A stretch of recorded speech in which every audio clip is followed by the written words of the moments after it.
Hello students, स्वागत है आपका हमारे चैनल पर। तो इस वीडियो में मैं आपको कक्षा 8वीं का संस्कृत विषय का प्रतिभा पर्व मूल्यांकन वर्कशीट का पूरा हल मैं आपको इस वीडियो के माध्यम से बताने वाला हूं। तो देखिए, एक कक्षा 8वीं का संस्कृत विषय का खंड आ है, याद रखिए। एक खंड आ का मैं आपको पूरा आंसर बता रहा हूँ, ठीक है। सभी प्रश्नों के उत्तर मैं आपको बताऊंगा इस वीडियो में। कक्षा 8वीं वालों का जो आपका संस्कृत का प्रतिभा पर्व मूल्यांकन वर्कशीट है, उसका पूरा पेपर का हल मैं आपको इस वीडियो में बताने वाला हूँ। तो वीडियो में अंत तक बने रहिए और इस वीडियो को पूरा देख लीजिए और सभी प्रश्नों के उत्तर आप अच्छे से इसमें कर लीजिए। तो देखिए, एक बार फिर से बोल रहा हूँ, मैं कक्षा 8वीं वालों का विषय संस्कृत का जो है उसका खंड आ बता रहा हूँ। मैं आपको क्या बता रहा हूँ? खंड आ, ठीक है। और इसके अलावा अगर आप कक्षा 8वीं के और विषय की भी अगर आप प्रतिभा पर्व मूल्यांकन वर्कशीट देखना चाहते हैं तो नीचे डिस्क्रिप्शन में लिंक दी हुई है, तो आप वहां से देख सकते हैं। और सबसे पहले तो अगर आप मेरे चैनल पर पहली बार आए हो तो चैनल को सब्सक्राइब कर लीजिए और बेल आइकन को भी प्रेस कर दीजिए, ताकि जो भी मैं वीडियो अपलोड करूं उसका नोटिफिकेशन आपको तुरंत मिल जाए।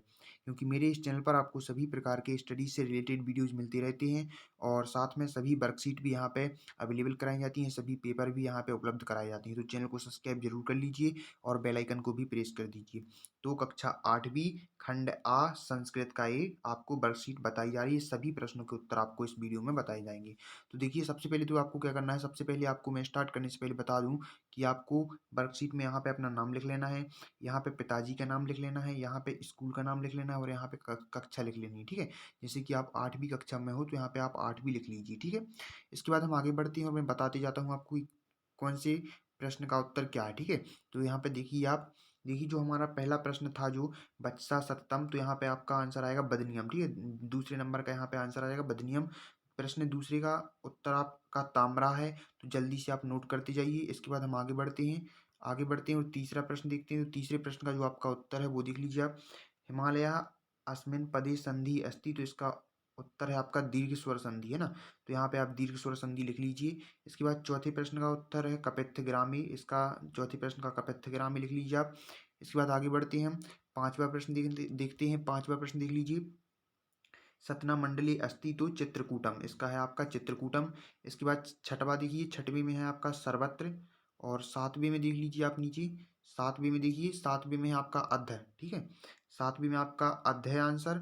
आठवें का आंसर है आपका नर्मदा। तो आप इनको जल्दी से नोट करते जाइए, जल्दी वीडियो को रोक के आप आराम से इनको नोट करते जाइए। अब हम आगे बढ़ते हैं। तो देखिए, अब हमारा जो नौवा प्रश्न है उसका उत्तर देख लीजिए। नौवा प्रश्न है नरेंद्र नाथस्य जन्म कदा अभवत, तो ये आपका आंसर है पूरा। जल्दी से आप इसको लिख लीजिए, पूरा का पूरा उत्तर है, आप इसको लिख लीजिए, ठीक है। इसके बाद देखिए, ये आपने लिखा। इसके बाद हम बताते हैं, देखिए एक ख्रिस्ताब्दी लिखा है यहाँ पे, आप अच्छे से लिख लीजिए, ख्रिस्ताब्दी है, ठीक है।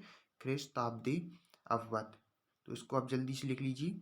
इसके बाद हम आगे बढ़ते हैं और नए क्वेश्चन की ओर। 10वां जो हमारा प्रश्न है, 10वें प्रश्न का जो उत्तर है वो देखिए, यहाँ पे लिखा हुआ है 25 और 34 को हमें किस में लिखना है? संस्कृत भाषा में लिखना है, ठीक है। तो 25 को क्या बोलेंगे हम? पंचविंशति। और 34 को क्या बोलेंगे? त्रसी चत्वारी, ठीक है। तो आप इसको जल्दी से नोट कर लीजिए।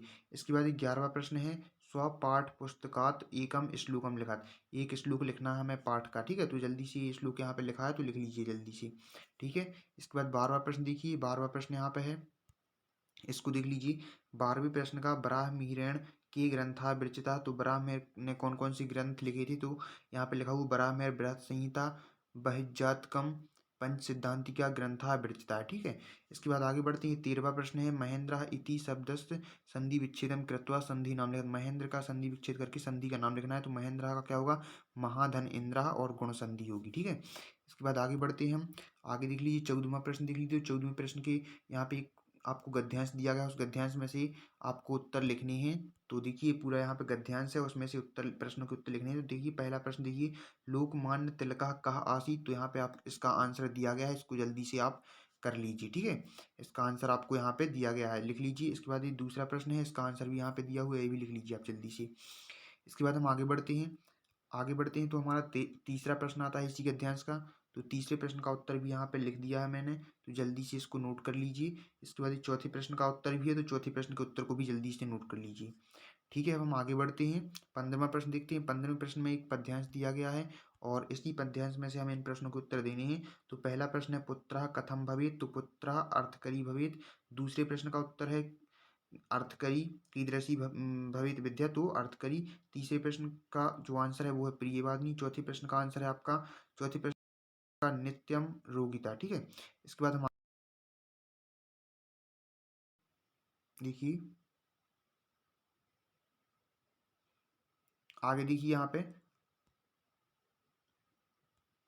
ये आपका चौथे का जो आपका आंसर है, अर्थागमः कदा भवेत्, तो नित्यम रोगिता। इसके बाद हम आगे बढ़ते हैं 16वां प्रश्न। 16वें प्रश्न में क्या करना है हमें, 16वें प्रश्न का हमें इन पाँच जो आपको यहाँ पे चार विकल्प दिए गए हैं, चार विकल्पों में से किसी एक विकल्प पर हमें पांच वाक्य लिखने हैं। तो हमने धेनु पर यहाँ पे पांच वाक्य लिखे हैं। धेनु अस्माकं माता अस्ति, धेनु चत्वारः पादः द्विसरंगे एकम लांगुलम च भवति।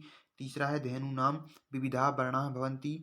चौथा है धेनु व्रणानि भक्षति। और पांचवा है वयम धेनुम मातृरूपेण पूज्यामः। ठीक है, तो ये पांच मैंने यहाँ पे वाक्य लिख दिए हैं, सेंटेंस यहाँ पे मैंने लिख दिए। तो ये पूरा हल है आपका, जो कि आपका संस्कृत विषय का था, कक्षा 8वीं वालों का, खंड आ का। ठीक है, तो आप इसको अच्छे से तैयार कर लेंगे, इसको आप अच्छे से लिख लेंगे। इसके अलावा अगर आपको कक्षा 8वीं के और विषय की भी अगर आपको जो प्रतिभा पर मूल्यांकन वर्कशीट है चाहिए हैं, तो आप चैनल पर जाकर विजिट कर सकते हैं, देख सकते हैं। और चैनल को सब्सक्राइब भी कर लीजिए, ताकि जो भी मैं वीडियो अपलोड करूँ उसका नोटिफिकेशन आपको तुरंत मिल जाए। Thank you.